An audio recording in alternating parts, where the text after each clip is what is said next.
All right, everybody. Adam back with another episode of the Bowhunter Chronicles podcast, talking with host of the Method podcast, DJ Riley. And if you've been following along with that at all, you know that he had just an incredible season.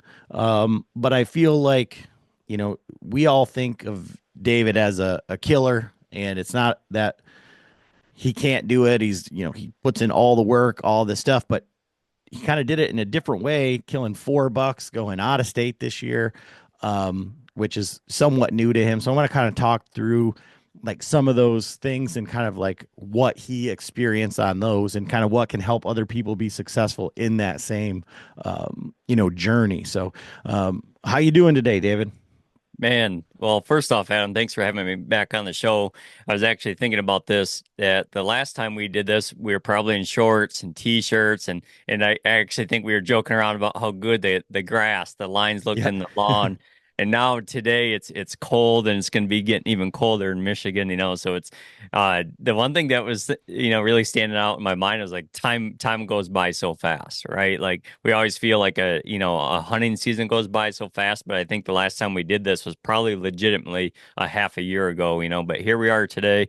But dude, I'm doing good. Family's good. Hunting season was great. Just got back from vacation, so all is good on my end. How about you, buddy? How are you doing?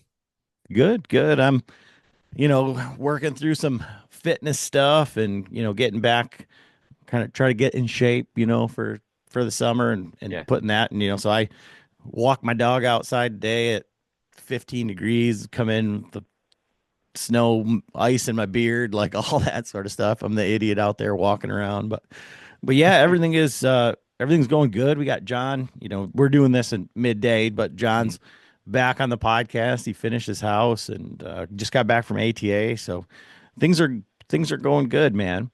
Good. Um, How was ATA for you? so it was like a double-edged sword, right? It was a very small show. We got to see, some of our friends. A lot of the guys that we normally see weren't there. Um, but being a small show, like you kind of got to like really kind of like develop new relationships and Hmm. kind of like you had time for everybody. And if you had a product that you wanted, like, so we sat at the Prime booth and talked with BA and then Hmm. Sunday talked to Mitch for a long time about, just the new bow and all of that stuff where, on a really busy time, like maybe you don't have that time to sit and talk with them. Like, the guys over at Big Shot are really great to us. We got to sit there and spend a bunch of time with them. And then, we got to meet people, different dealers and, friends of friends, and then spend some time with them, have dinner, all that stuff. So it was cool. And it really solidifies like really how small the industry is. I mean, we met a guy that's good friends with the guys from the Habitat podcast, and Hmm. he was talking about his properties in Illinois and Kansas and Iowa. And I killed my buck in Kansas 18 miles from his property. Like I actually drove past it while I was scouting out there. So you want to talk about a small world. Hmm. Um, so it was really cool from that aspect to really have the time to kind of, you know, talk with people and kind of like build those relationships and stuff like that. So, but as Yeah. far as a product side, it's hard when all the, a lot of the major bow manufacturers out there aren't there. I mean, heck, even Trophy Line wasn't there. I mean, Mm. Badlands wasn't there, so there was no film festival. Like it was just a whole nother, it was a different feel to it. But it wasn't all bad. It was just, Yeah. you know, different in that Well, I degree. mean, I mean that's a great way to take the flip side of not having a really giant show, because that's all you see nowadays is how the ATA it's dying down, it's dying down where it's like, well, there was still a way that you were able to capitalize on a good ATA, where it's like, it's almost like the same concept you try to explain to kids, where say you got a classroom of 40 kids or all of a sudden you got a classroom of 6 kids where it's like you get so much more one-on-one time with that teacher where like maybe there's actually more value in that, so that's cool that you got the flip side of what maybe a quote unquote dying ATA show is. But you know I'll never forget the first time I ever went to ATA. I had to someone said this to me, and I can't remember who, but they said, isn't it wild that basically almost probably 98 to 99% of the archery world is under one roof. So it's really not that big. You know what I mean? Like you said, and how you're talking about that guy you got talking to only lived 18 miles from where you killed your buck in Kansas. The one thing about hunting, man, it's like the more people you talk to out there, it's like the smaller the world actually is. You find out like this guy knows this guy, or this guy's hunting near this piece of property or this piece of public, where it's truly wild how small it is. Yeah, and so from that like Kansas thing, the last time that we talked, I didn't realize, for you to have, an amazing wall, kill all these deer and to say that you don't really go out of state, because of your kids and Hmm. now they're older and you have a few more opportunities to do this. Last year was your first out of state hunt, you went to Kansas and then this year you planned to hunt and then um you went ahead and just did a drop-in hunt and that turned out Hmm. to be, you know, pretty wild. So for you as a guy, like I feel like almost those three hunts are quite different in like the even the approach to them. Hmm. And you're a guy who puts in, all the hours behind the glass at home. You know all these swamps intimately. You're chasing these deer year over year and keeping tabs on them and all this stuff. And one of the things that I enjoy about uh, you could say that it's an excuse for me to be lazy, but I enjoy being surprised Hmm. by what comes up, and I could tell from some of these stories, from your hunts this year, that that was something that was somewhat novel to you, but still equally cool, you Hmm. know? So for you, out of state hunts, like your Kansas hunt, your Nebraska hunt, and your Illinois hunt, they were all very different, kind of in terms of the way they set up. So I want to talk about your Nebraska hunt first, Yep. just because it kind of lined up with what happened with my hunt in Kansas, which was I drew on accident. So I went out there by myself Yep. and I found some people that I had met through social media that had an Airbnb that were going to be there the same day. And I went out there and we stayed in the same place and they helped me drag my buck out and it was now you have this bond, this relationship that you'll never forget. So talk about that Nebraska trip and like mentally going into it from a David Riley's perspective of the guy that puts in all the seat time, all the glass time and everything to go out to like somewhere completely foreign kind of by yourself. Yeah. Well, first off, I mean, geez, your story wildly sounds a lot like my Nebraska story, like crazy, crazy. But to backtrack a little bit, so, to kind of give everyone a little bit about maybe where my headspace comes with, these kind of newer out of state hunts. Before I ever went to Nebraska or Kansas in 2023 and then Nebraska and Illinois in 2024. I actually have went out to travel out of state once, and I went to the great state of Iowa back in 2020. And that year, out of the last 12 years of hunting, kind of my chapter of like trying to chase bigger deer. 2020, the year I went to Iowa, is actually the only year I haven't killed a deer. But I want to say this. I was so content coming home from Iowa that year, not killing. And I went out there twice, and I had missed the biggest deer of my life, and it's still the biggest deer of my life today. Missed them, went back out there for another trip, and came home fully content. Like my heart was full, and the only thing I was really bummed about is that how long it was going to take to draw again. But you know what? That there was a big lesson to be learned there along that way, and it was okay not to possibly fill a tag.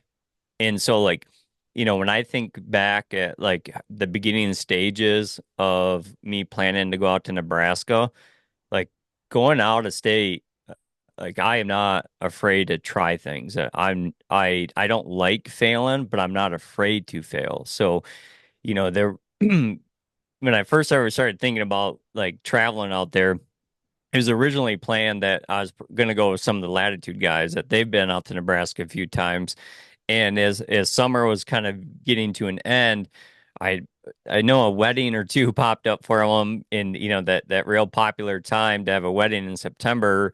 Two of them got called in for weddings, and so they kind of got their week got pushed back. Well, mine couldn't get pushed back because I actually had a wedding on the tail end of that. My brother was getting married, and so that's why, I already drew the tag, because that part of Nebraska you got to draw the tag now.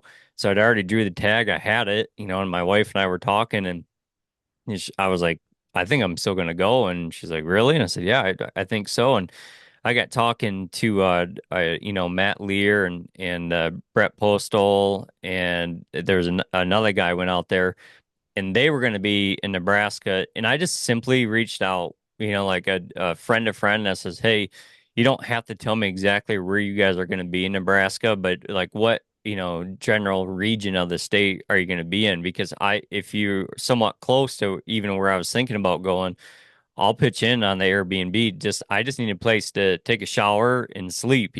I really, I could have stayed in the truck, but having a shower at the end of August and beginning of September was going to be pretty nice out there with the temperatures.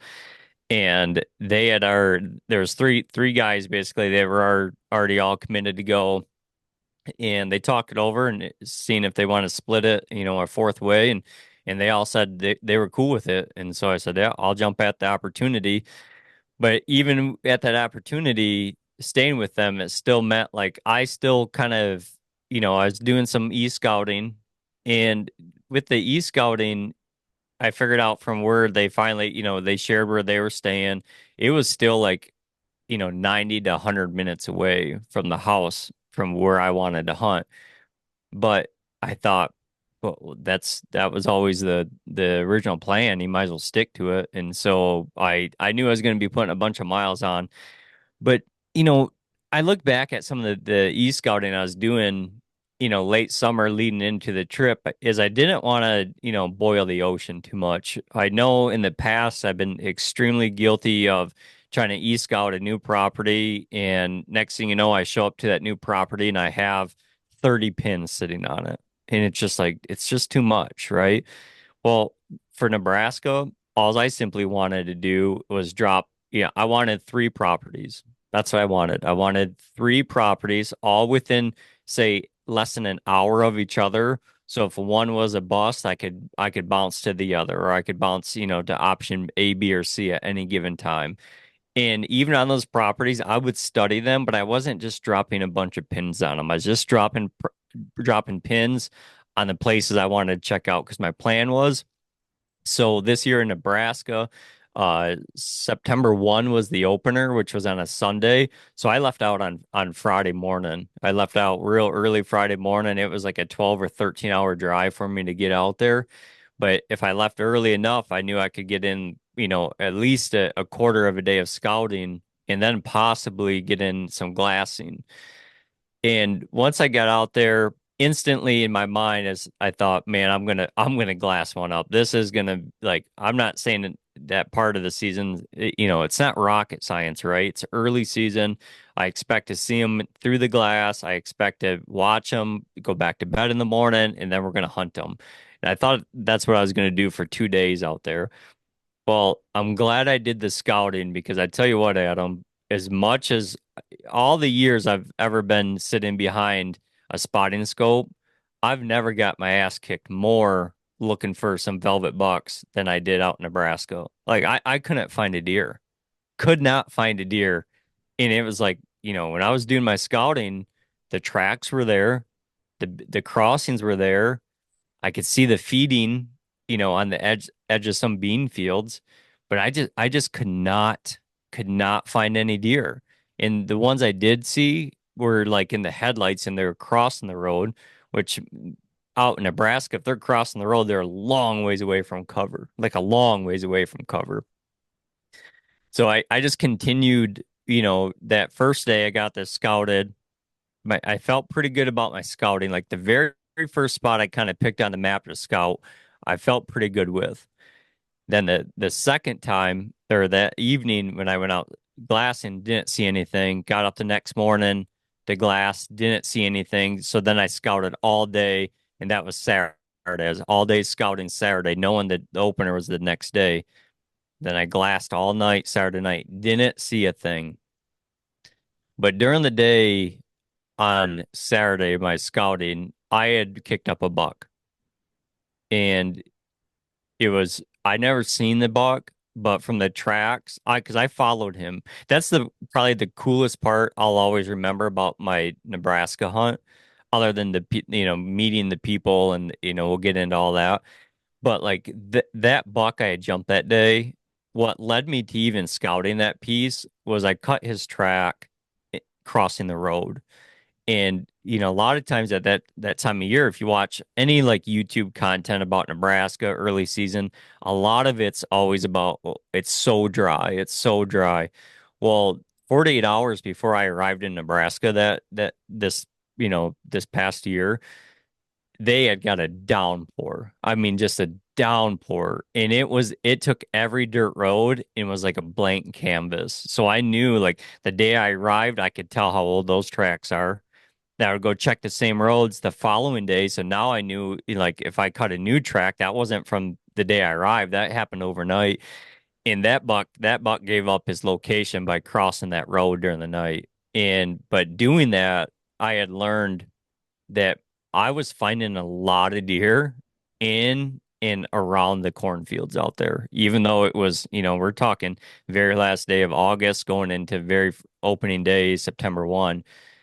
And once I backtracked that buck, he crossed the road, crossed this ditch, and he walked down one corn edge, hit to another cornfield, walked down that cornfield edge, and then jumped down, not jump, but he kind of dropped off on this point, and I bumped him out of there, and I said, "Oh, okay." And then once I bumped him, I thought, well, you might as well go ahead and walk this entire cornfield. And when I did that, I was bumping deer left and right. And I said, okay, like this is where the deer are at, and maybe that's why I wasn't seeing them behind the glass in the beans. Like, I could tell there's browsing pressure on the beans that they were touching the beans, but maybe it was just after dark. Maybe they were sticking to the so much cover. Then once the darkness fell, they were making their way to the beans. Well, I got done with scouting that day and I felt really confident because of this. I had one spot that I had found, and it was the very first spot I had found on the map, and it made all the sense in the world. But once I got in there and could see it with my own eyes, it made even more sense to me. I could see the edge of a cornfield, that the edge of the cornfield was like 90 yards away, and the edge of this bean field was like 30 yards away, but it allowed me to see both. And in all honesty, Adam, when I went hunted that spot opening night, I thought, dude, this spot during the rut would be phenomenal. But it was also the kind of spot when I sat in it, it was like I had planned to be there for 5 days. I legit thought about, you know, maybe sitting here the entire time, but because it looked right to me. It truly looked right to me. Well, I don't know, hour, 2 hours go by that evening, and I look out the beans, and here stands up this buck, right? And so I'm focused kind of on this corn because I'm like, man, that's where I'm jumping all those deer. Now, was that deer bedded in the beans because I pushed him away from that corn? I'll never know that. Had he been bedded in those beans all year? And you just couldn't simply see him in the evening. I mean, the beans out in Nebraska are the tallest beans I've ever seen in my life. I've never seen anything like it. And even when I, end up shooting this deer and we're dragging him out that night along those beans, like I remember the other guys are like, these are up to your neck. These are ridiculously how tall they are. Well, I see this deer staying up out of the beans, and all I can do is see the tops of his tines coming through the beans. So that gives you a perspective of how tall those things were. And this deer works right down, I mean, right down into my setup that night. And I end up shooting them at exactly 30 yards. I didn't see him go down. If there was no foliage or no undergrowth on, I definitely would have seen him fall. But then then I was at the situation. I was like, okay, I knew it. I knew this deer was dead. I mean, a really good shot on this animal. But that I thought I didn't know exactly where the other guys in this Airbnb they were hunting. I just knew I was an hour and a half from the house at least. And so I sent out a text. I'm like, I killed one, guys, and they're like, you need help? And I was like, no. I was like, as colorblind as I am, I said, this deer's dead right here. He's gonna be dead right here. But what was so cool is that they were like, do you want us to come up there? And I said, no, no, you're fine. And I can't remember. I feel like it. I feel like Matt Lear. He says, I'm on my way. Drop a pin. I was like, dude, I'm a long ways away. You don't have to do that. And they're like, no. Then they all were like, we're on our way. So I said, you know what? I won't even touch this track job this night. I'll wait for all you guys. So by the time they get there, it's another like 2 hours. And this is late at, you got to think sunsets is really late September 1. So we're not gonna like 10 o'clock at night before we're even headed back in there. Short track job. And, you brought up the point about not knowing like everything about these animals. And when we recovered him, his head like was kind of stuck under him. And the only thing I knew I was going to get myself into is when I seen him coming across those beans, I could tell he had a bunch of like velvet, and I wasn't too sure what else, but he had just a bunch of shit hanging from his antlers, like fresh out of velvet, like that, within hours. And I could not wait to pick him up and see what he was. I thought for sure, I told all the guys, I was like, he looks like a, 120 style 8 point. Like and guess what? It definitely wasn't even an 8 point. He's got like 10 or 11 countable points, and he had all this stuff hanging off. And it was like, very cool because I had no idea what kind of deer that was.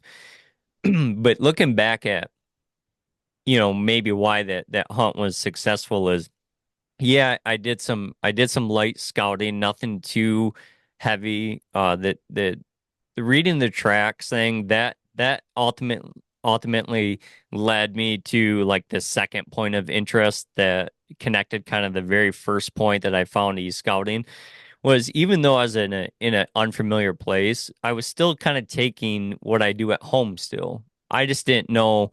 I don't know what animals are there. I know it's a good part of the country, so I don't like that's half the battle when you're traveling, is just putting yourself in an area of the country that's probably a little bit better than wherever someone comes from. Well, and then also just the fact of like not trying to boil the ocean. Like, this is early season. Yeah, I don't need to. These are unpressured deer at this point. Like, this isn't some Michigan swamp. Like, this, they actually have terrain out there that I can try to use. And now looking back at it, if I shared where I killed this deer train wise, everyone would say, "Wow, that makes a lot of sense. That spot looks killer." And I think it could be killer next year too, because let's just say those two crop fields are reversed. Like, you're still got a good corn and bean rotation out there. So that's that's how Nebraska went. I probably left out some good details, but just going out there, I never was really, I didn't feel overwhelmed at all. The only part that I felt like a little bit, not, I don't want to say overwhelmed, but just knowing that I was going to be gone, like that kind of distance away from the Airbnb, that I had packed accordingly, that when I left in the morning, because I wanted a glass in the mornings. When I left at, 3:30, 4 o'clock in the morning to go glass, I knew I wasn't coming back until well after dark. So my days were going to be spent up, way up in this area of Nebraska. So I knew I had to have a cooler. I had to have the right amount of food. I had to have all my gear ready to go. Like, I kind of was living out of my truck, but only for, pretty much the daytime. Yeah, and it's just wild because when I was hearing that, I had the same thing. Like in my truck, I had a cot in the back because I Mhm. knew like at one point I was like 90 minutes away. So it was like, if this is good and I'm gonna come back here in the morning, like I might just sleep in the truck right here. And I mean, I was. exact same thing because, you know, like they both sets of guys, right? So the guys I was out there with, and then I don't know Brett. I just know him a little bit through social media, but Matt is an amazing person. So Hmm. Yep. so I you wouldn't have had any issue, you know, with those guys, but you really don't know, like Yeah. in, you know, until you get out there how it's gonna play out, you know. Um, but one thing you did leave out, and I just wanted to um, throw in there just for your because it comes into play, I think, a little bit when you get to Illinois is you were going and doing some you'd put out some trail cameras Hmm. when you were in Nebraska, but not when you were in Illinois. And did you think it how much did that play a factor in it? Like your thought process out of state, like as you're, you know, kind of moving your way through these hunts, right? Yeah. So what's it's so interesting, the whole out of state trail camera thing, because I've talked to a lot of people about it. And I could probably sit here and give you an argument why they're good for it and why they're also bad for it. So going out there, I I wanted to take three cameras is what I wanted to do because like I said, I kind of had A, B, and C spots kind of planned out. And I didn't want to sit and because I know like if I get into scouting too much, I can take just spot B and find three good areas why I should deploy all three cameras on spot B. So I kind of just told myself one for each spot that I'm looking at. And, I get out there and I get the first camera deployed and no service. So boom, okay. This is where I took two cell cams and one SD card camera. Well, okay, this is where the SD card camera's got to go. Is I got to put it right here. Well, go to spot B, somewhere along the lines, I busted the antenna on that camera, and now guess what? Spot B technically has a cell camera, but it has no antenna and the wires broke. So now Spot B also has an SD card camera at it. And this is all on night one. And by the time it got dark on night one, I had two cameras deployed and I had one sitting in the truck. And I was like, I'm not I'm not even gonna put that freaking camera out. I'm not. Like it's just gonna sit in the truck the rest of the time. And what was funny is so that the very first camera I put out was very close to where I end up killing that buck. But it was an SD card camera. So I never even like that camera didn't come out of there until the day after I killed because like once I killed that night, like I didn't think about like, oh, I should grab this camera. Like I wanted to inspect the arrow. I need to get back up to the truck. I need to get the deer cart ready. So in hindsight, happened to go all the way back up there, hour and a half the next day, one way. Get the cameras, hour and a half back, that's a 4 hour round trip, and those cameras did me absolutely nothing up there. Like the buck I killed, they were out for what, 48 hours. He wasn't on those cameras. You know what I mean? Whereas like looking back, it was like when I left there, I thought, yeah, I'm probably not gonna play the trail camera game on out of state trips again, unless it's, like when I go out to Iowa, I do like a special scouting trip out there because it's just fun, right? It's something totally different. You don't only get to do it so many years. But it was like I knew I had my Illinois trip coming up late in November. It was like, I'm not taking trail cameras. Like I'm not going to do it. But guess what? Like that little devil on my shoulder ended up showing back up, and I still packed. Guess how many I packed? Three cameras still found their way in the back of the truck to Illinois. You know what I mean? But once I got there and you start scouting, it's like, holy shit, man. Like you start thinking about if I have to go back in there and get these cameras, like it's a it's a time barrier, and especially not only when you're hunting, but say when it's time to like, hey, I could have been processing that deer instead of like having to spend 4 hours going to get cameras. I could have been home possibly 4 hours earlier, where it's very interesting because I know this conversation is eventually going to get there where I don't know even what to think moving forward. Like I loved Like the way these last 2 years, these three out of state trips have played out the way they have, like I'm falling in love with that. But I also love what I do at home also. But they're so different in styles. There's a little like correlation, like I talked about, like the tracks. It doesn't matter if I'm at home or in Nebraska or Illinois or Kansas, wherever. Like the tracks, I can play that game anywhere. But when it comes to cameras, Adam, it's gonna be like I said, maybe outside of like going to Iowa and because I can deploy them then come back later in the year. Outside of that, I don't. I think the next time I'll really challenge myself to not even put them in the damn tote next time.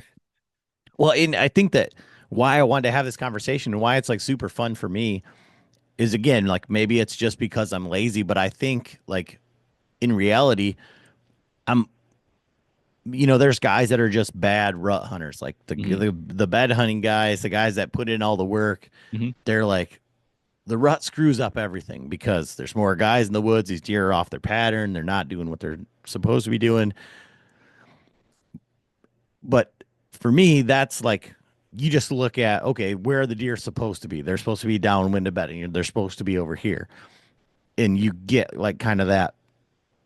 You get in that rhythm of okay, this looks like bedding. Like this is where the wind is today. This is where I'm going to be, and I think that that's why I like the out of state hunting. And I've been saying it for the last 2 years is that like I need to start hunting in the state like I hunt out of state, which is just like burnt like go to new properties instead of going back where I know just burn them until I find the sign that I'm looking for, set up there, and then kind of like you did. Like we'll get into the Illinois hunt, but then just adjust. Let the deer tell you what they're doing, and then make those moves because that to me is like where when these guys when I guess it's taken me this long to realize like that's what it means when everybody says it's situational. You know what hmm I mean? Like yes, in this situation, but in reality, it's like you have to be there to see what the deer are doing to tell you what to do. And if you're just hanging back waiting because you have all this time and you have all of this old intel, well, out of state or if you're on a new property, like you don't have that. So you have to like read what's in front of you. And so for you to have that very huge dichotomy of like this is the way I hunt at home, but now I have to like turn and burn all this stuff. And what I also thought was funny, I wrote it down when you were saying it just because I know that this happened, but I killed when we were talking about Nebraska and Kansas, like I killed my deer. The only reason that I was on the property that I was on was because the property I was on the night before, great spot, could kill a deer there. We had an east wind and I couldn't hunt that on an east wind, so I had to go and switch. And I hmm know you had said like everything you had set up wasn't really for an east wind, and then so now you got to pivot. So I thought that was just the correlation is wild. Yeah. Well, and and it's because ever since this season has come to an end, like I always try to look back, and I look back at some of this success that I'm finding out of state, and then what I do at home, and the topic of like trail cameras come up, and I think about like, well, what do I use trail cameras at home for? And it's like, where I live, say if I have 12 permission properties, I can't promise you there's a good buck on all of them. And a lot of times that's what that camera's for is trying to figure out, okay, what one has a buck that I would maybe like to shoot? What one maybe has two or three? Who knows? When I go out of state like this, and I'm not saying you have to go out of state just for, bigger deer and better deer hunting. Like there's all kinds of experiences to be had out there.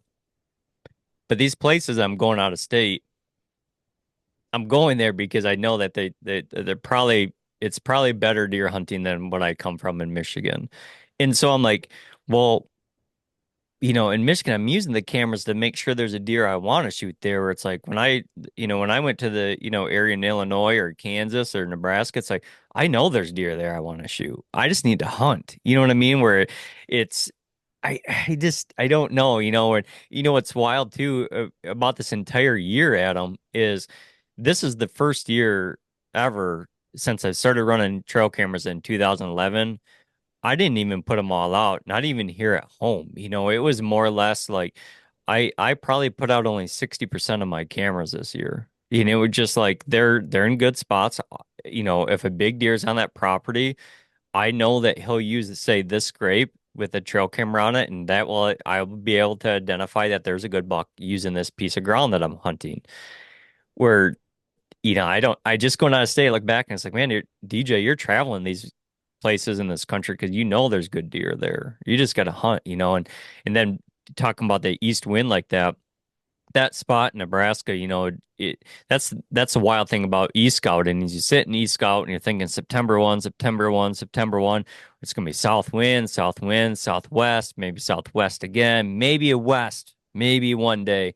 Then when you get there and you start going, you start looking at that 14-day forecast and it turns to 10 days and it turns to 7 and 5, and you're like, holy shit, I'm gonna have some kind of easterly winds the entire time. But it's like some of these spots, oh man, it's like I look back at the spot in Nebraska and I thought, originally why I ended up hunting it that first night was not only just because of what the track reading that was happening or there, but I thought, dude, I if this wind switches at any time, maybe I won't be able to go in there and hunt like that. May I have to try it on the east wind.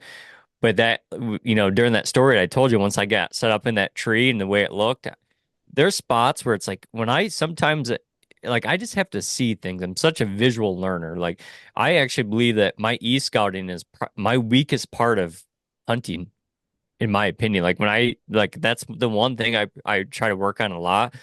But I think that partially because I've been a flatlander my whole life, So when I look at stuff in the Midwest, it's very, very different. So once I start seeing it, I can start applying that to different areas. Same as like when I went to Kansas in 23. Now Kansas and Nebraska, they're different, but there's terrain features I seen in Kansas in person that I know what they look like on a map. I use that in Nebraska too, so I'm like, I know what that's gonna look pretty close to that. The big thing you never know is like how thick something's going to be. You have a good idea, but you never know until you show up.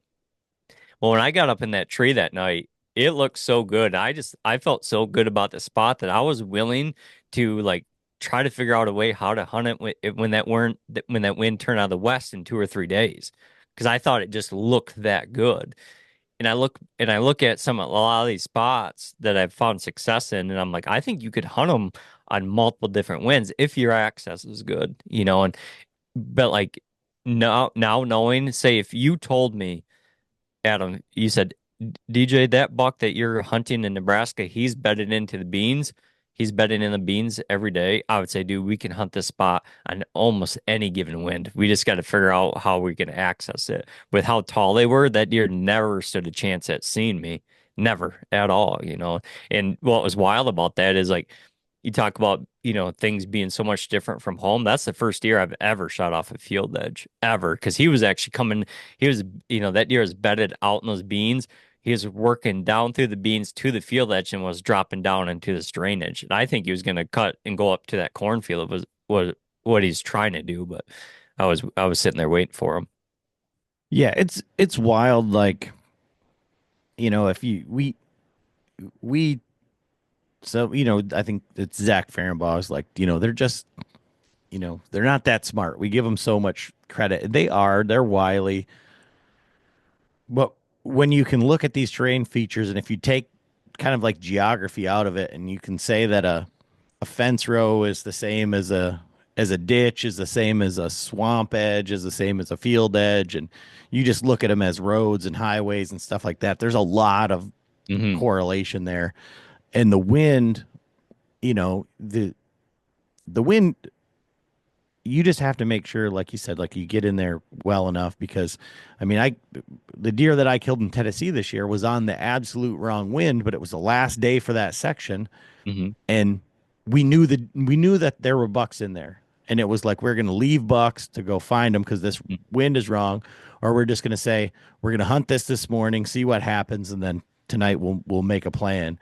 And we ended up killing that day, and it was just simply, the wind, the deer don't always move with the wind to their nose. That they don't always bed with the, these are things that you think, but when you get into the rut, when you get into like these unpressured deer, they do a lot of different stuff because they haven't been messed with or they have no reason to. Hmm. And so that's what's interesting again for you, because I think of you more of like a swamp guy.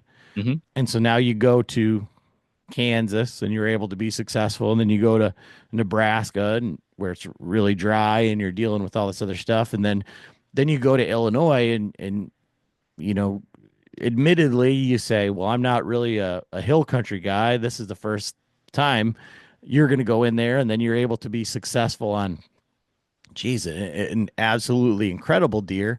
And Hmm. again, it's back to that whole like surprise thing. So I want to talk about that from like the surprise aspect of it, because like I say, you're always chasing, the wide seven or berry or whatever. And Hmm. now these deer show up, and like, what does that do for you?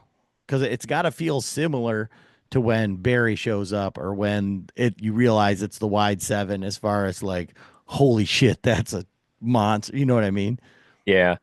No, it's well before we hit on that, I do want to circle back to something you brought up. You talked about like the, being such a swamp guy.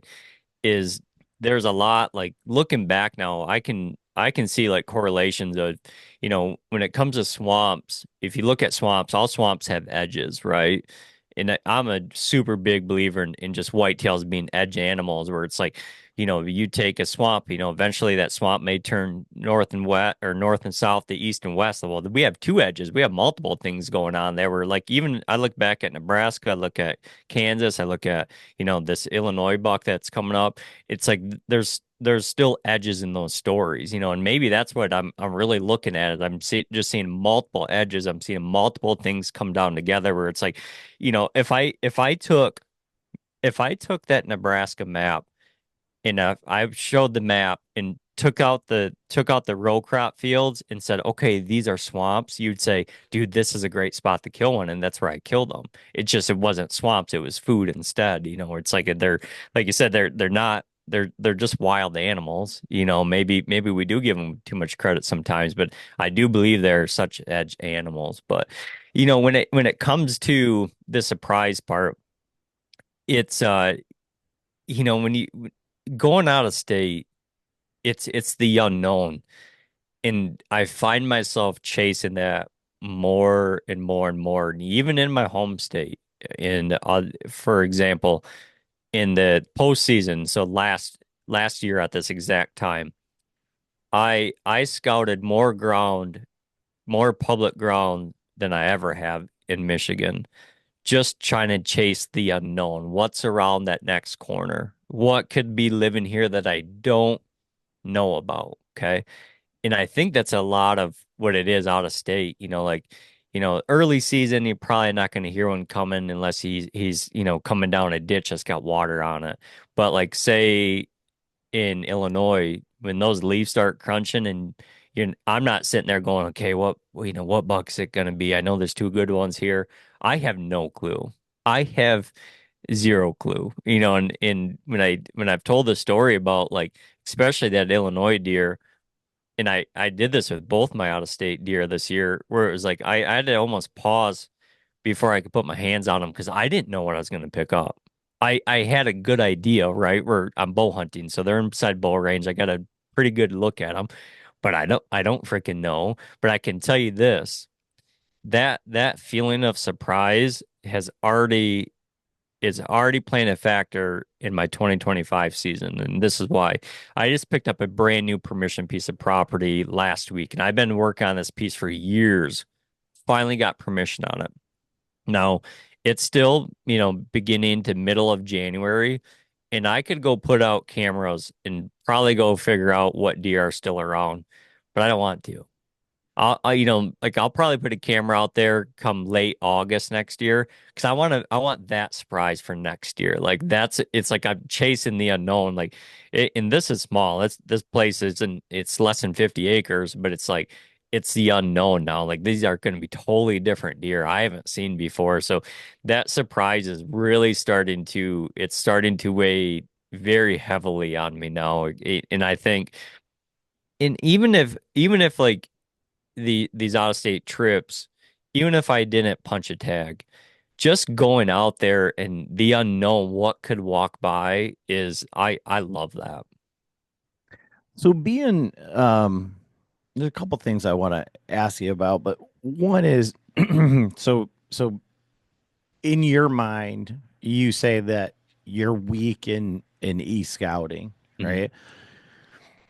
If guys maybe who aren't that successful in Michigan and they say, okay, well, I'm going to go somewhere where I know there's deer that I want to kill, and maybe they have um, different goals or whatever. You know, maybe they want to just kill a 2-year-old buck, or Mhm. they just want to kill a racked buck, and it's should be easier because it's out of state. And you're not, you know, you're saying like you're kind of weak on e-scouting.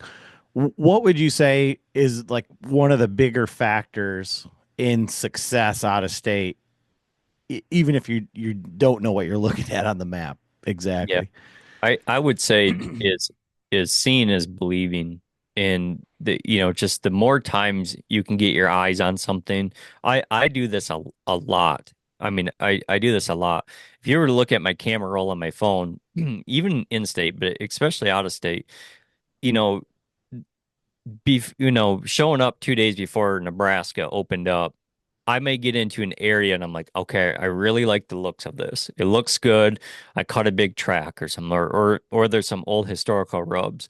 I will turn my cell phone on and video that whole area. And then I'll immediately jump on whatever, mapping app that I'm using at that time, maybe even multiple of them, click on where I'm at and take screenshots of each one of those. Okay. Because there's going to be downtime during the off season.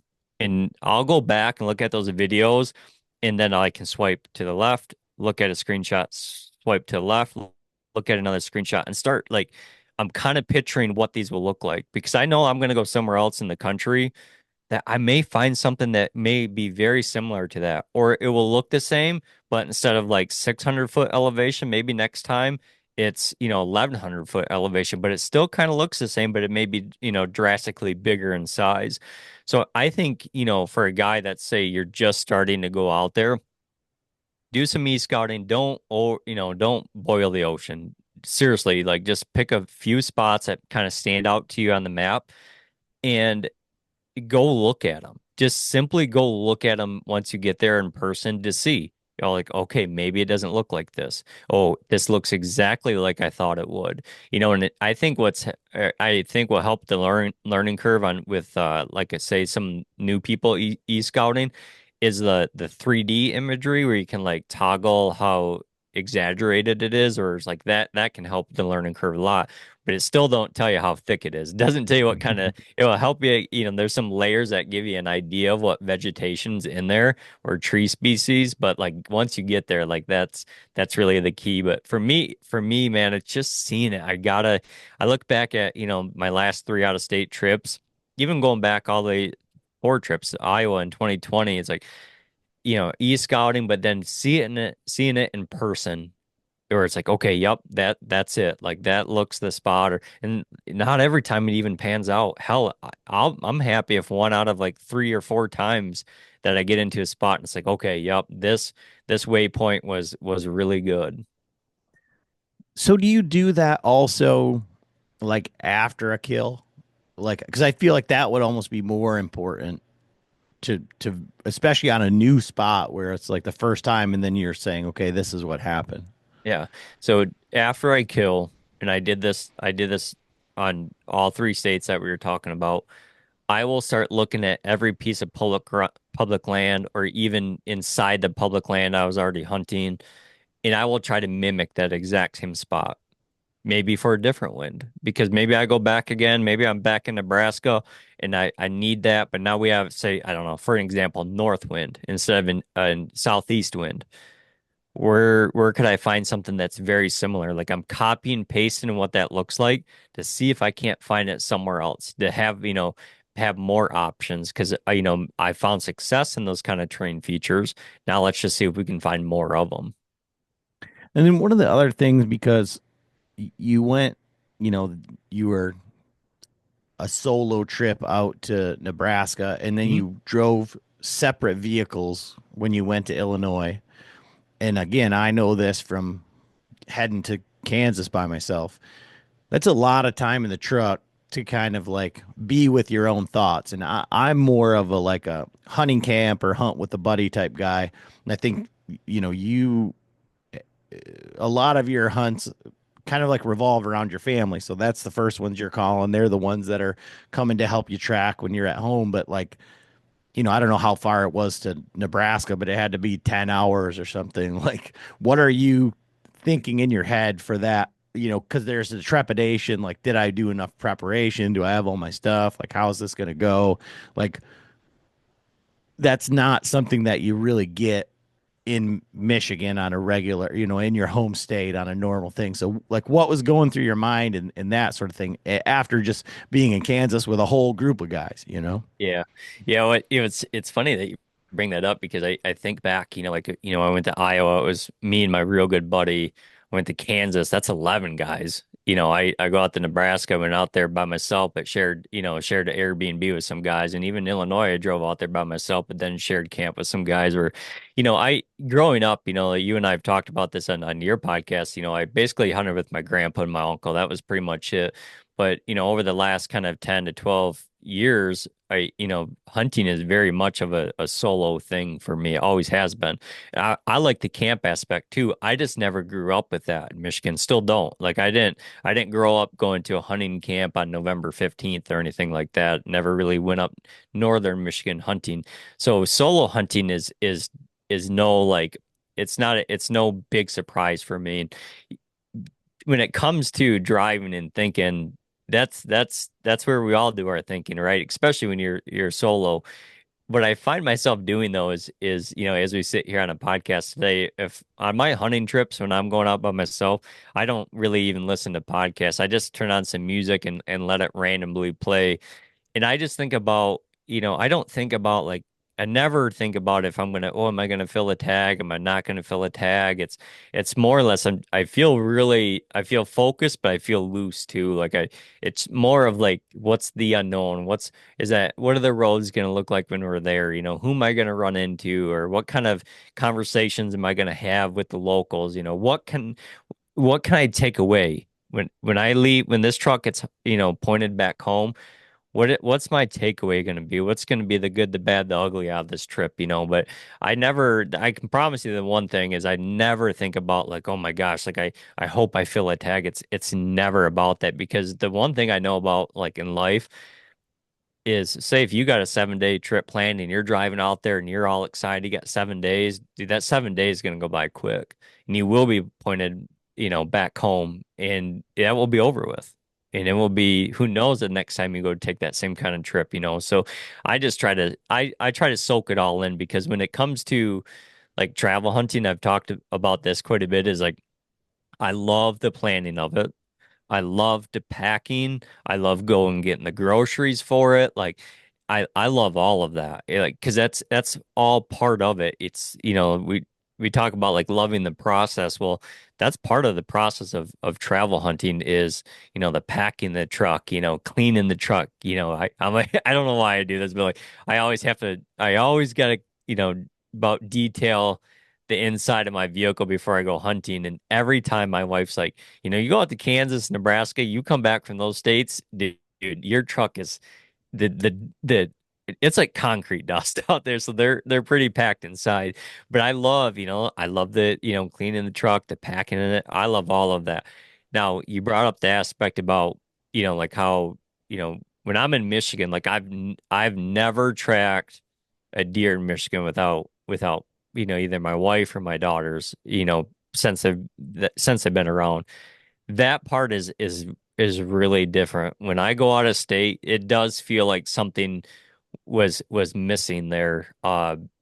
It's fun to come home and show them the deer because they haven't seen it, but it doesn't feel right at the same time. Like it's very odd. So a lot of times I try to FaceTime them but what's always so wild to me during those FaceTime conversations, it's like, yeah, I'm just in the middle of nowhere. I'm so freaking far away from home, where it's like it's definitely tugs at the heart a little bit that they're not there, but it's part of travel hunting. And so with the Illinois trip, we didn't really touch on that much. What was the timetable on that one? Because I think sometimes that, you say, well, you got a 7 day hunt or this, like, Hmm. for me, I've been on hunts that are 10 days long and I've been on hunts that are 4 days long. And when you say 7 days goes by quick, man, a 4 day hunt, Ooh. if you're trying to scout and not, erase property, and everybody talks about, oh, you take the first day and you drive around, you look for everybody, like, so what was your timetable there, and like what was your thought process going into that one versus Nebraska? Yeah, so the wild part about Nebraska, looking back at it is, at least on the family calendar, I had a week, right? I had like 5 days of hunting where, I wanted the 2 days of scouting where I had, my wife said, she said, well, why don't you just go out? Why are you going out early if it opens on Sunday? Why are you going out Friday? Why don't you take some more days on the tail end? Whereas I thought the scouting would be worth the 2 days of scouting would be worth more than trying to get 2 more days of hunting towards the tail end, especially with it being the opener. Because I figured every day past that opener, that clock was ticking, and it was probably going to get a little bit tougher on me. So when it comes to Illinois, Illinois, I wanted to do something during Michigan's gun season. Just wanted to go experience a state that their gun season hadn't opened yet and that bow hunting was still happening. And I figured, there's been years in the past where like the year before, I left for Kansas on like November 2nd and we came back on say the 13th, and then by the time I got home it was gun season. It was pretty much over for me around here. So I thought, why not spend it? I'll spend the rut in Michigan still, and we'll go try to catch one in Illinois kind of middle of November. Now that is a time period I've never focused on killing a big deer in, especially with archery equipment. Like that was completely new. But what I wanted to give myself, I told myself, I was going to show up. I was going to show up on the 14th. Yeah, I showed up on the 14th, was a Thursday, because I thought I'll leave the day before Michigan's gun season opens. I show up on the 14th.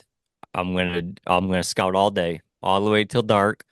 And if we can find anything good, I'll get into the tree on the 15th. But once the 15th started, I kind of give myself a week. It was kind of a weekend to weekend kind of thing where I knew, if you had the weekend on both sides, it kind of gives you fluctuates with some time. And how did that like play into, because you ran into a ton of pressure down there, Mhm. like what does that do for your mindset? Because you're on a you're on a short timetable. You're on, you've already decided you're not gonna deploy any cameras. You're just gonna go check out what's going on. And now here you are. There's trucks everywhere. So what does that do to your like? I think I think out of state, at least for me, and it seems to be like most of the people that I hunt with. Like as soon as you find yourself pressing, then you can just forget it. You can write it off. You should just go home, because if you're really like, I need to kill something, I need to kill something, or everything's going bad, like as soon as your like mindset shifts to like anything negative, like you've just given up. Hmm. Yeah. No, you nailed it. I mean, mindset part of it. I mean, you talk about that. That is such a big thing, especially when you're traveling out on the road and your family. If you got wife and kids at home, and like your mind has got to be straight out there on the road. And maybe that's part of driving wherever you're going is like you better strengthen that mind and have it right. But when it comes to, it's funny that you asked me about this pressure thing because I had someone ask me this kind of question about 2 weeks ago over a phone call. I grew up with pressure, and still today in Michigan I deal with pressure. I don't have a single even private piece of ground that I hunt that I have sole permission to. So showing up out of state on a piece of public land, this kind of like, yeah, there's one like, oh, hey, I wonder how many vehicles are going to be in the, say, this parking lot. That's the same thing I deal with in Michigan on private ground. I don't know when I show up to, the designated parking area that the farmer allows people to park at. I don't know. Is it just going to be me? Is it going to be 11 other trucks? I have no clue. So the pressure thing does not, honestly, it doesn't really bother me that much, Adam. And I know it sounds crazy because that pressure plays such a big factor that it's that the other hunting pressure is probably what influences guys' minds the most when it comes to, saying hunting public land or even hunting private land that other people can hunt. Where over the years, I've just got to the point where it's like I can't control what everyone does, and all I can do is keep moving. If there's guys there, keep moving. But it's what's funny is like, these times out of state or even in Michigan where I've found success, like I'm not running into guys out in the timber really, while I'm in stand. Is that going to happen? Sure, it happened to me in Iowa, but it's like it doesn't. That's not real discouraging to me because I feel like that's such a small sample size of like what's actually going on out there. And as say, for instance, in Illinois, yeah, I could have been extremely discouraged that the day I killed that morning hunt had seven trucks in it. But you just got to bounce. You got to keep moving. The late Todd Prenant said, if you don't like the results you're having, just keep moving. Now, that can you kind of go into like where you killed that buck in Illinois or like kind of how that broke down? Because that was literally sounded like pivot, pivot, pivot, pivot, pivot. And yeah, there's some things in that hunt that I want to talk about because I think that they're important both from like a hunting standpoint and then from like tenacity or like Mm. sticking to your goals like standpoint. Yeah, yeah, absolutely. So, I'll start off by saying this. The one thing about, say going to these TAC events and meeting people, the podcast and meeting people and social media and meeting people, I am not afraid to ask questions to other guys. Okay. And I've made it very clear I haven't done a ton of hunting in hill country, but I also knew like this part of Illinois I went to, like, to me, it was hill country. To some guys, like, some guys say from the Appalachian range, like they probably don't think that's hill country. But so I looked back at some of the guys I knew that, had hunted hill country, and I've just kind of picked the brains about, what I was really wanting to pick the brain about is that time of November because I'm not used to it. And some of these guys that have found a lot of success at that time that they all had one thing to say is they all said, they said, DJ, you're probably not going to see the number of bucks that you would see if you went the week before, but when you do see one, it very well could be a good one. And he could just kind of very well could be out on his own, just searching for that one last doe. It's okay. And one of my buddies told me this, and this played such a huge factor of me killing Illinois. And this guy grew up in Wisconsin, and he said, when it comes to the rut in hill country, he said there's times that I'll abandon the sign and hunt terrain features. And I just, for some reason, that stuck in my mind when we had that conversation. Well, we get to Illinois. It's day one, and I'm just scouting, right? I'm out there all by myself, scouting this big long ridge system, and I'm finding all kinds of good sign. I mean, just loaded with big sign. Like obviously something was big, isn't, big in here right now, or there at least was, sometime this fall. Well, I tore that whole thing apart. It stunk like buck in there. I found some old scrapes, some giant rubs, and I decided I scouted that for about a half a day and then went on and scouted some other pieces. But even when I was scouting those other pieces, my mind was still back at this first piece. You couldn't deny the sign. But what I didn't know is when exactly that sign was laid down. That particular area had an adjacent cornfield, probably, I don't know, 350 yards, 350 yards away from this ridge.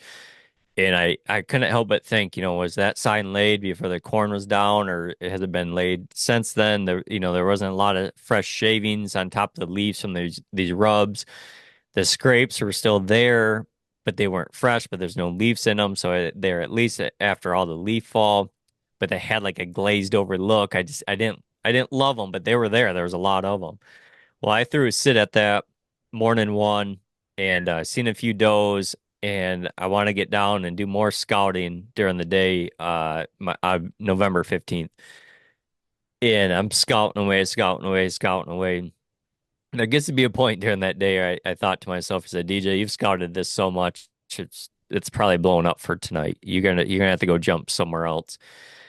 So I decided to go somewhere else that night, kind of in what I did. We talk about trying to copy and paste kind of what you're seeing. Well, I get out on the map. I on day one, I seen all this sign that ran along this ridge system that came off a big crop field system. I said, okay, where could I maybe mimic that? Well, I found something, but it was a little bit smaller scale to it. I try to go hunt it. I go hunt it the evening of November 15th. I get set up, and my thought was I is if it feels good, I'll hunt it the next morning. I'll leave all, my platform and my ropes. I'll leave all that in the tree. Well, that night I hunted it, got skunked, didn't feel right, packed it all up, back to the truck, back to the Airbnb for the night. And so the next morning I had two options. I could go and blind somewhere at gray light, which I've never done, and or I could go right back to that ridge system that I scouted on day one. And I don't know. I look back at this and it's like, you know, if you text me and says, "Hey, what would you do right now?" I'd say, "Well, dude, you gotta go back to that big ridge system. You found the sign. You didn't hunt it last night, Adam. You should probably go try that in the morning." For some reason, that's not what I did. And I don't know if it was like and I don't want this to come across the wrong way, but going into this trip, it had already been a hell of a fall. It kind of felt like I was playing with house money. Like when I knew that when I drove home from Illinois, I didn't want to have any regrets. Like leave it, try if you want to try something, learn something, go ahead and do that. So I told the guys in camp, I says, you know what? I've never walked in anywhere at gray light to try to hunt in the morning like that. That's what I'm going to do in the morning. And so that's that's exactly what I did. And for some reason, I had left the truck that morning when it was still dark out. And so when I say I wanted to walk in at gray light, I used the darkness to get to a certain point, then kind of waited till gray light, So like I walked quite a ways in the dark. Then once it got gray light, got set up. I actually really liked that spot, the way it looked until my buddy drove by, that was down there hunting with me. He drove by Aaron and he says, dude, there's 7 trucks in the same parking lot you're in. I was like, no shit. But what was interesting is when I pulled in that parking lot that morning, there was one other truck there, but that wasn't, I mean, that wasn't too discouraging to me. So that meant that 5 other trucks pulled in, but none of them, I'd never seen any of them in where I was hunting. And I could see a pretty good clip in there. All the foliage is off. None of them were in there. So I thought that was pretty interesting. But either way, I sat till midday that day. And that's kind of when the story really turns is I was doing some driving after I got back to the truck and I was driving around some other pieces.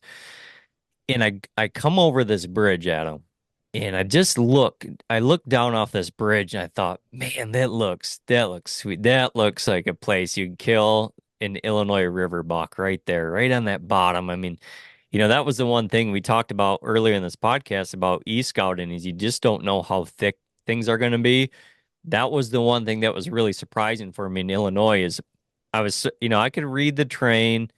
I didn't know exactly how big it was going to look in person, but I wasn't ready for how thick the tops were. Like these ridge tops were really thick.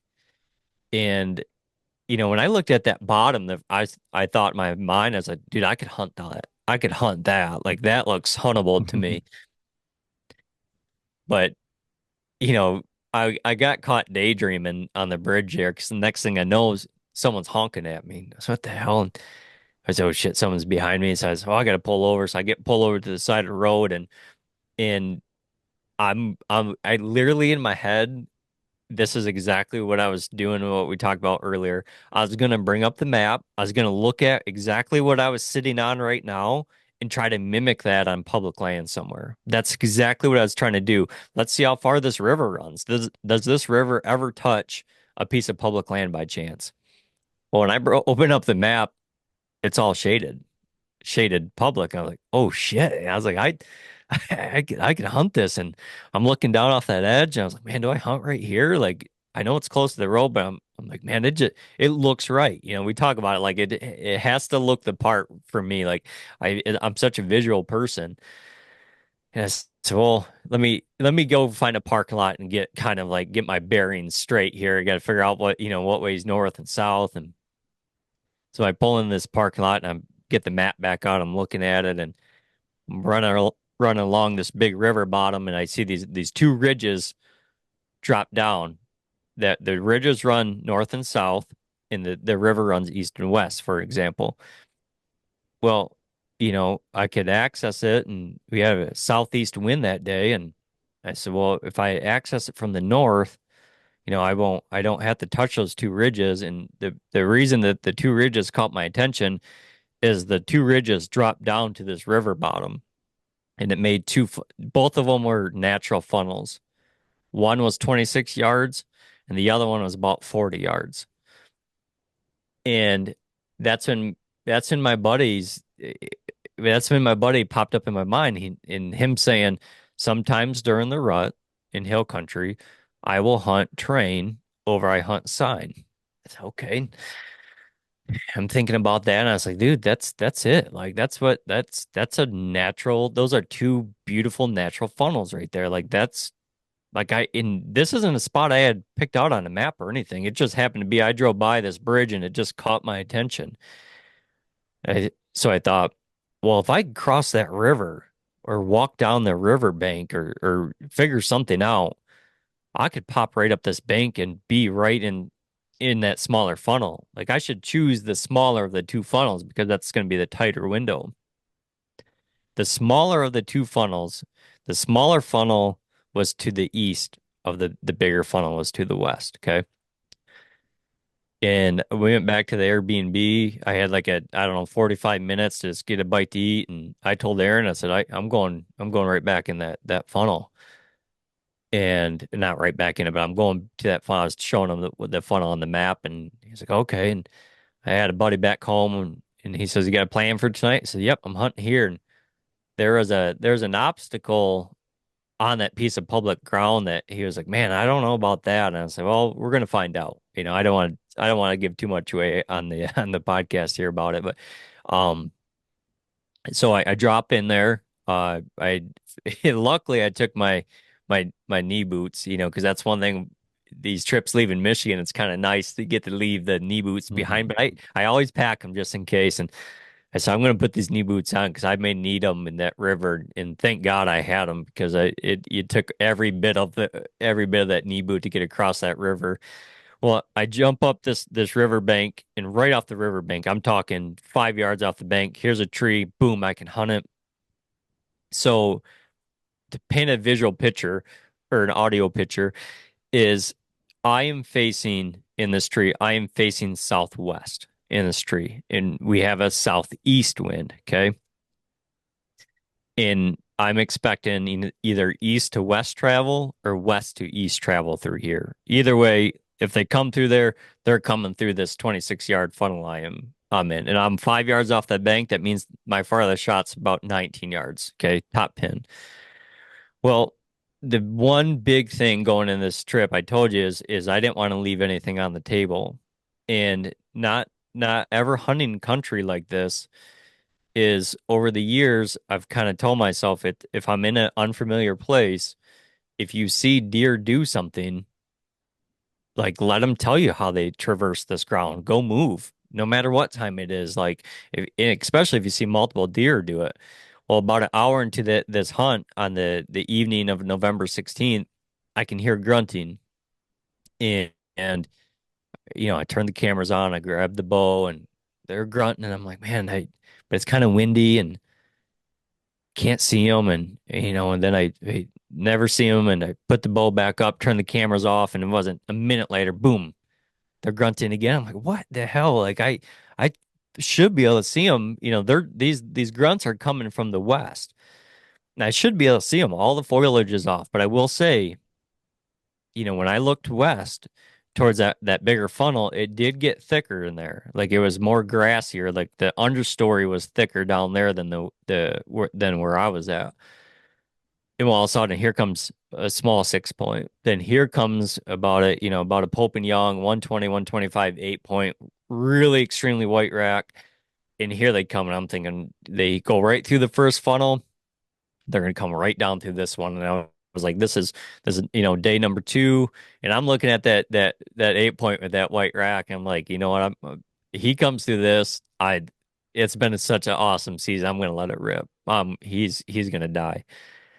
Well, right as they're making their way towards me, they probably get 50 yards away. They're in that bigger funnel. All of a sudden, they cut up the ridge and they side hill the ridge that I'm kind of facing.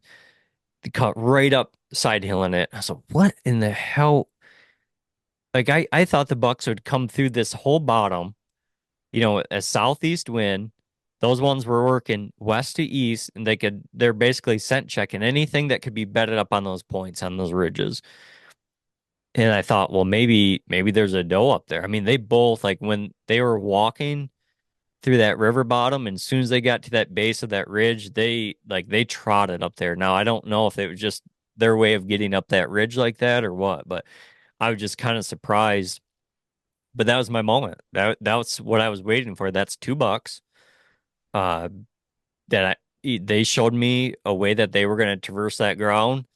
And so I packed all my stuff up and I made my way down to that bigger funnel. So this funnel was to the west. It was 54 yards from the tree I had first picked to the second tree I picked that I hung my setup in. And I had about, I don't know, it had to be 45 minutes of light left by the time I got fully set up.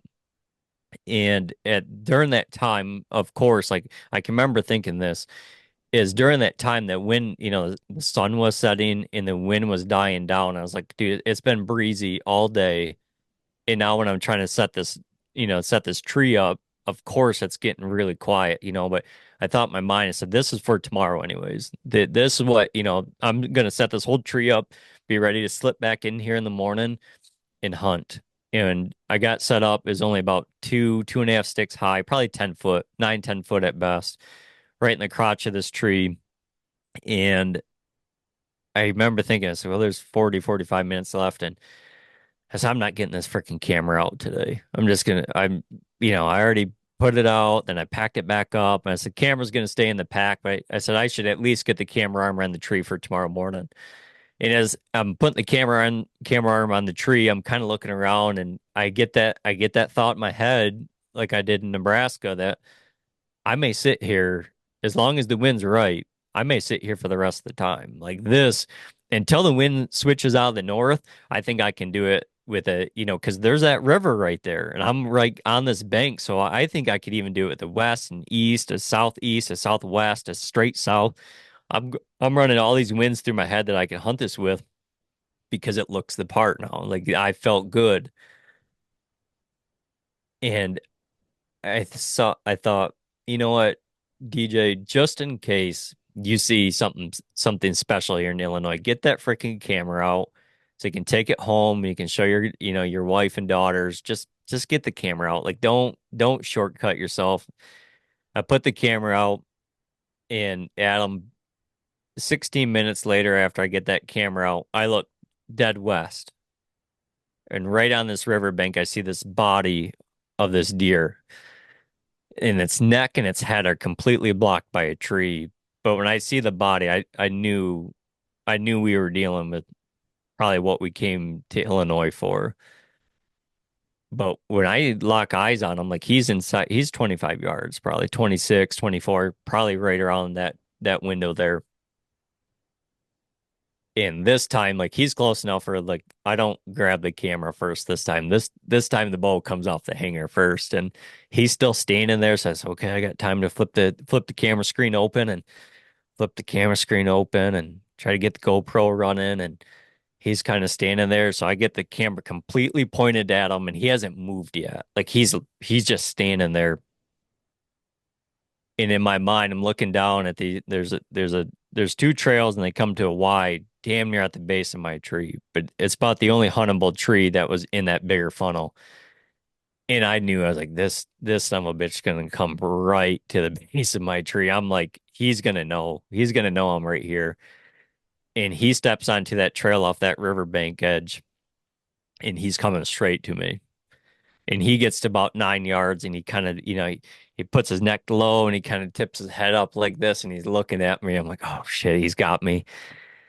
And you got to think he's working west to east, and he's got a southeast wind. So like, and I'm sure a little bit in his mind, like this was the perfect, like in my mind, like the way he was working that river bottom system with those ridges. It was the first true, like this is he was working the downwind side of all those ridge. Like he was marching for one last doe. And in my mind, I'm like, just please, my wind's got to be blowing just off him enough back to that river. And he knows I'm there, and he cuts off the trail that he was walking on. He takes a hard right off of it, and now he's headed straight south, and he's headed right to that base of that freaking ridge. And I'd already ranged it, and he was hard quartering away, and I leaned way out. It's like my left foot was out on a tree branch, my right foot was on the edge of my platform, and he's walking straight away from me. But all of this is well inside bow range. It just where he's at to where I'm at, like things are not lining up. I'm looking ahead, and there's one window, and it's 35 yards, right damn near to the base of that ridge. Because remember, like that thing's 40 yards, that funnel's 40 yards. I'm probably 5 yards off that riverbank. Or like this, so we got 35 yards to play with here. And as I was watching him walk away at him, I thought for sure I was like, I'm not killing this deer. Like I'll kill him another day. But he's getting ready to hit this window, and I decide, you know what? Let's come to full draw and see what happens.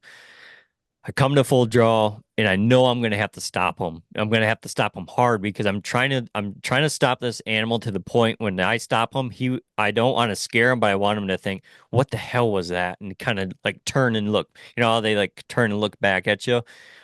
And I stop him really hard, and that's exactly what he does. He locks it up, and he turns and looks back directly at my tree, and I'm sure he had me pretty much pinpointed already because he already knew something was off at 9 yards. Couldn't get him killed at 9 yards. So now he's at 35 and he turns. And I try to put it damn near on that last rib. So I shoot him on his left side, and I hit him a little left. Okay, so I'm shooting him for that last rib, and I shoot him a little left. It, this arrow ends up hitting him directly behind the shoulder, basically like those last two ribs, between the last two ribs and his shoulder. So if he was broadside, perfect shot. But for quartering away, I was a little far forward, but I was still behind that shoulder. Well, that arrow ended up burying all the way up into his chest, and we end up blood trailing him for almost 900 yards. 900 yards. And he carried the arrow the entire way with him. And basically, what happened is it was a one lung hit and got up basically into his chest cavity. And I actually think that arrow inside of him probably made him bleed even more because there was a point during the blood trail that you could tell he was starting to bleed out of his mouth and basically just bled to death. Like I've never blood trailed a one lung deer and been able to recover them like that. But looking back at that hunt right there, I is there sign in there? Probably, but I have no clue. Like I truly dropped in there just by a train feature. And that's we don't get that a lot in Michigan. Like when we look at a map, we're like, oh yeah, that's a swamp, that's a bog, that's farm field. Like we don't get that a lot. So, when my buddy said, yeah, sometimes during the rut, I abandon sign and I'll hunt terrain features. I did that, but more importantly, getting down and making that move. Can you imagine? I don't, dude, I would have been so upset with myself if I would have stayed in that tree because I know what that buck would have done. He would have done the same damn thing those first two bucks did. that drive home from Illinois, if I would have stayed in that tree, would have been tough. That would have you talk about, when you're driving by yourself and have time to think, that probably would have weighed heavy on me. I do know because I've done that, and I did it. I did it in Ohio, and it was before the podcast, knew, before I was the hunter that I am now. Mhm. I watched a buck chase a doe through this, coming out of this funnel or coming out of this draw, and then I watched another one that was bigger and another one that was bigger, and I never got down and moved. And then 20 minutes later, there's a 10 point over there making a rub, and he's just, in there dinking around right where they went through. And I got him to come around, and then the doe came back through, and he went right with her, and that was the last day. So but I know, like, and so now in hindsight, and that's what I was talking about, is for that last 45 minutes, because it'd be so easy to say, well, I'm just going to get down after dark and I'm going to move over there, just in case, because I picked this tree for a reason. Maybe there'll be another buck. And then to go further, like I said, for your goals and all that stuff, to put the Mhm. camera out and get it running, because I know personally myself, and I know lots of guys who carry the camera with them, but when they get out there, it doesn't look like the right spot, or you just whatever. So you're like, I'm not going to put it out today. And then that's when you kill. And then it's like, Mhm. I had all the stuff. What am I even doing carrying this stuff around? So, I think that, like I said, that tenacity or that like stick to itiveness, I guess, just for your goals and to say like, I want to be able to share this. Like, I think that that's what it's all about. I think sometimes we think that, you know, the self filming thing is, somewhat arrogant, like, oh, blah, blah, blah. I want to show how good I am. Or you want to, you got to have content. You got to have content. But I think at the end of the day, as hunters, like we see so much cool stuff out there Mhm. and you can't ever explain it as well as like showing it on video, like how cool some of this stuff is. So Yeah. that's what I think is like incredible. But like to be able to do that, and again, out of state, like all this pressure, like kind of dejected, all you picked the wrong pinch, like, and then to have everything turn around in essentially 16 minutes, right? I mean, I think that's great, you know. Yeah. It's, it's funny because I've rewatched, I get home and, well, even before I get home, that night after I shot him, and then we have this long drive back. That's been like the theme these last three out of state hunts is our Airbnb is always a distance away from where we're hunting. It's never right out the back door. But so we get, I have to make this long drive back to the Airbnb, and then Aaron and his cameraman meet me there, and so now we're gonna put this footage in, and I was a mess, Adam, because it bothered me that I could not get this deer killed at 9 yards. Like that was it just I couldn't believe that. I almost felt like one slipped through my fingers because when I shot him, I didn't know exactly where I hit him, and I didn't shoot lighted knocks this year. Like I haven't had the most faith in those things, so I didn't shoot them this year. And I knew I made contact with that buck. So we got back and we said, "Well, let's try to review the footage." And I told him, I said, you're gonna get to see what this buck looks like, but I said the shot's not on film. Like I was like, it's not on film. But somehow I kept the whole thing together on film. No clue how. But what's funny about all of it, and I think my favorite part of all of that, the film part of it, it's not even it's not even him on camera and shooting him on camera. It's it's when I took that camera out of that pack and put it on there, I thought I should just go ahead and do like a talk right now.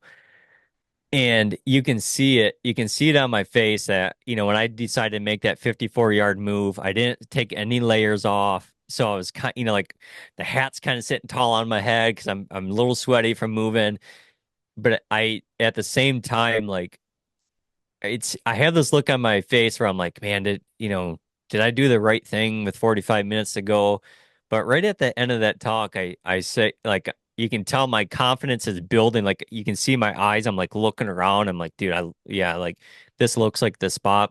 And right at the end, I say, there's a buck in Illinois walking around somewhere right now. That's tonight's his last night because I felt confident. Like the longer I talked on that camera looking around, I was like, I'm going to kill a buck in here tomorrow. I didn't know it was going to be 16 minutes later. It was like, why I said that. Like you talk about like saying some weird shit. You think about driving by yourself and you get thinking like you're in a tree after a full season and like you got that camera just pointed at you and you're all by yourself. Like you just say some wild things, but when I got home, like like that's the part that I wanted to show my girls first. Look at my face. I was like, I had no clue what was going to happen here in 16 minutes later, and then to have that on camera like that, it's it's definitely special. But you're right. It's those times when maybe you're like, I don't want to get the camera out, and especially because I'll be the first to admit, like I've only picked up a camera for the last 2 years. And I can see, like, if you look at all the footage from, say, my Nebraska trip at the very beginning of the season to Illinois, like, dude, that camera's rolling a lot more in the beginning of the season than it is at the end, where it's like, man, it's really, really tough. But for the times that it does come together and you get to like share that or send a clip to your buddy and you're like, hey, what do you think of the shot? I'm not too sure, or having that camera actually it's so I'll tell you this part of it is I was very confident. I knew I shot that like hit that deer. There's no doubt I hit him. So and Aaron's able to put it in this editor and he's slowing it way down and wildly enough, even though I don't have lighted nocks, I shot the deer, so if the tree is straight in front of me, I'm to the left of the tree when I shot him, but my camera is on the right side of the tree because that's originally where that deer was. He's right down here to my right at 9 yards. So the tree's in between the camera and myself, and you can see the deer stop, and all of a sudden out of the top left corner of the screen, you can see this arrow come like zipping, and so Aaron's slowing it down, frame by frame, and we're watching it and we were convinced. I mean, the only thing that we could see change on that deer's body right before he ran was on his by his left hip. And we were pretty convinced that's where I hit him. And honestly, that's why we decided because I was going to let him lay overnight. Like I've never stepped foot in this area. Like I'd much rather try to go look for him in daylight, and kind of unsure about the shot. And once we kept looking back, we were all convinced that there was a tuft of hair on his back left hip that was like that's where you shot him. Um, you know, I thought our thought was that you probably hit the artery, DJ. Like that was that rear artery. If you didn't, you may be a little bit too high. Like that was our concern. So that's why we said let's go. We had to give them it's almost 3 or 4 hours by the time we got back. And we said, we'll be able to tell by that blood if it's that rear artery. And there was a lot of blood, but he wasn't in the first 50 yards and he wasn't in the first 100. So we knew I was like, man, it's not that rear artery. I don't, but he's bleeding a lot, and eventually we come across a big, big, big pile of blood that was full of bubbles. And we're like, okay, you obviously hit something different. Well, what it ended up being, Adam, is like I said, that arrow, he carried that arrow that whole way. What we thought was a tuft of hair on the back, that was the fletchings as it was impacting him right behind that shoulder. And we were seeing the fletchings being quartering away like that so hard it was hip, the fletchings were Mhm. back like that by his back left hip. And we thought for sure that's where I hit. And then when we got up to him, we're like, dude, like I'm not gonna lie, it's probably I don't know if I ever shoot a deer that good quartering away again the rest of my life.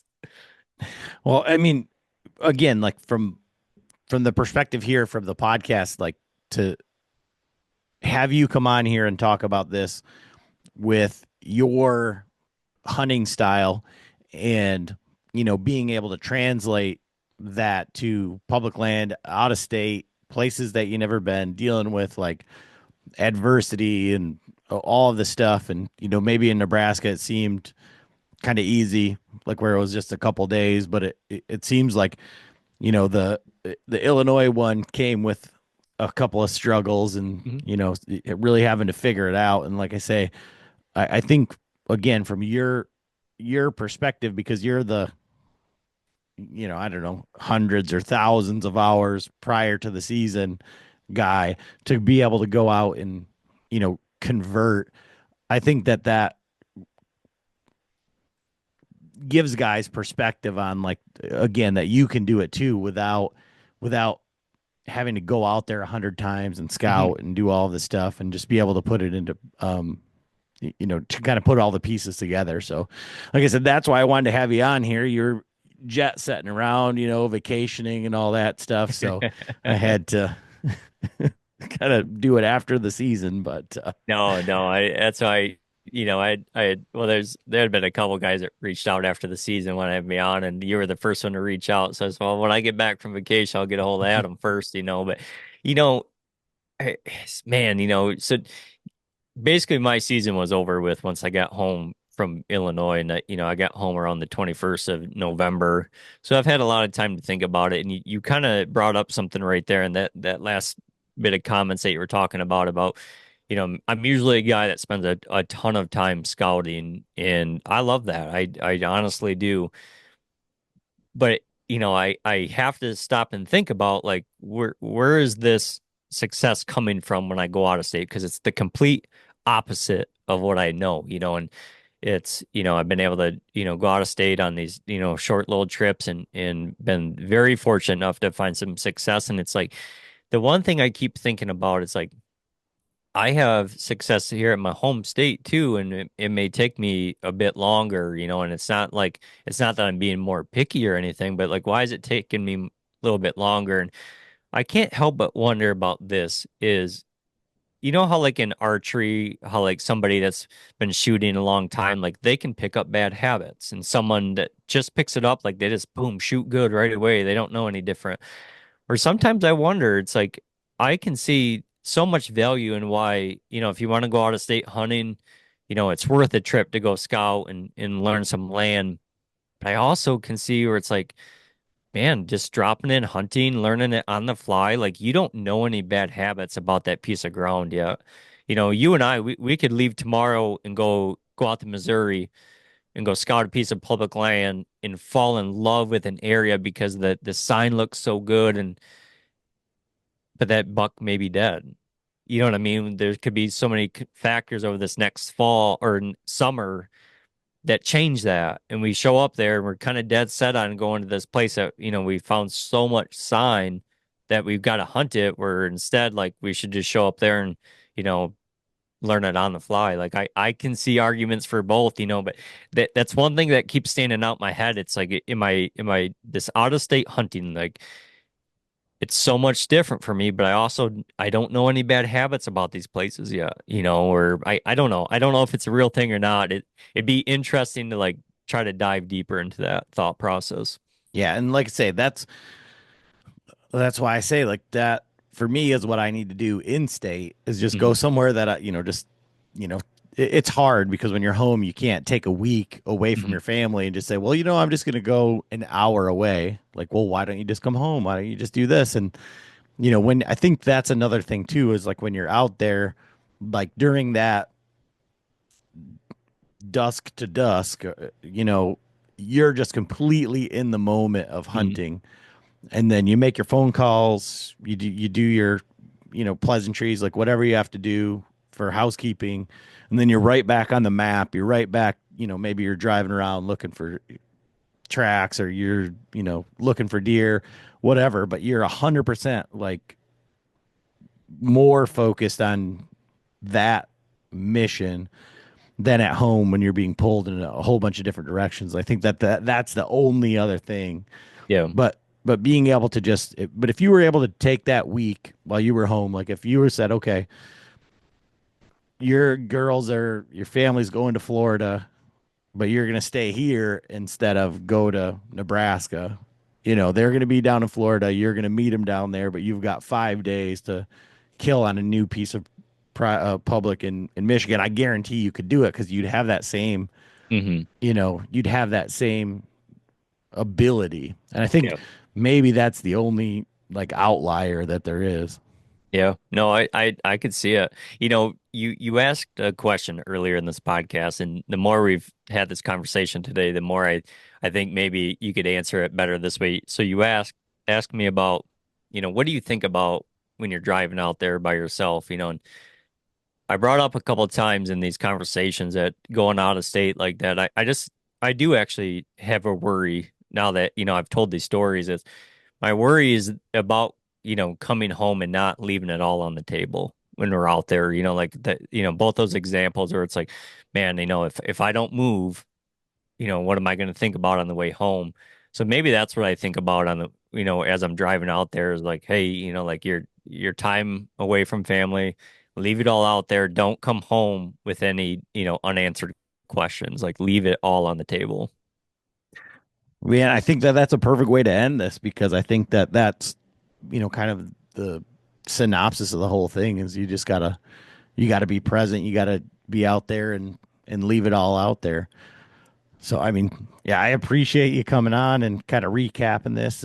If you want to hear these hunts in depth, it's the Method podcast on from Latitude Mhm. with Mr. DJ Riley. So, um, anything else you got? Anything else you're working on? Projects, anything like that, where they can see these? Are they going to be on grit? Like, Yeah, that's my guess is they'll be on grit. Like Adam mentioned earlier, I was fortunate enough to kill 4 bucks on there, and just bear with me, they are all self-filmed. So like these aren't they're self-filmed, man. It's hard. So all you guys out there that self-film a lot and keep keep the fire burning to tell your story through the entire season. I give credit to you, but yeah, they'll probably be on grit probably next fall or late summer whenever those guys do that. That's well above my pay grade. You can find stuff over at the Method Podcast, and other than that, and picked up a new permission piece here in Michigan. Looking forward to checking that out here after the snow melts. But honestly, just kind of daydreaming about what kind of trips may be ahead for 2025. awesome. Well, I appreciate the time, David. Thank you so much. Thanks, Adam, for having me on, buddy.